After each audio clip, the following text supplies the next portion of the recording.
শান্তিপুরের এক জাগ্রত মায়ের মন্দিরে আমি এখন দাঁড়িয়ে রয়েছি। এই মন্দিরে এমন একটি ঘটনা আমি জানি, জানার পর থেকে আমি মন্দিরের সামনে দিয়ে যেতে গেলেও আমার গায়ের কাঁটা শিউরে ওঠে।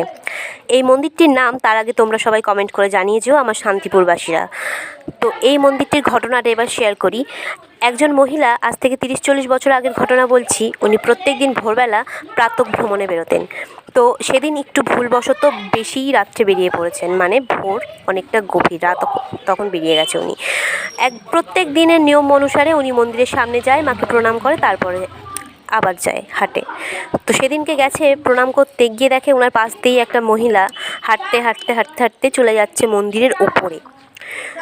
লাল সাদা শাড়ি পরা এবং পায়ে নুপুর, ছমছম করে হাঁটতে হাঁটতে চলে যাচ্ছে। তো উনি যখন গেছে, উনি জানছে যে ওনার মতনই কেউ একজন হয়তো প্রণাম করতে এসছে মায়ের। তো উনি চোখ খোলা, মানে যখন চোখটা বন্ধ করে প্রণাম করেই আবার মিনিটের মধ্যে চোখ খুলে ফেলেছে, তখন দেখে মা যে উনি যে মন্দিরে উঠেই গেছেন, উনি নাবেও নি, কিছু না, চারিদিকে নেইও কোথাও। এমনকি ওনার পাশ দিয়ে যদি নেমেও যেত, উনি তো পায়ের আওয়াজ শুনতে পারতো নুপুরের, সেটাও পর্যন্ত পায়নি। তাই ওনার ধারণা ওটা মাই ছিল, আর আমারও ধারণা ওটা মাই ছিল। তো কেউ খারাপ কমেন্ট করবে না, যার ভালো লাগবে না সে স্কিপ করবে, দেখবে না, কমেন্ট করবে না। বাট এটা কিন্তু মা ছিল, মাকে নিয়ে কেউ খারাপ কিছু বলো না।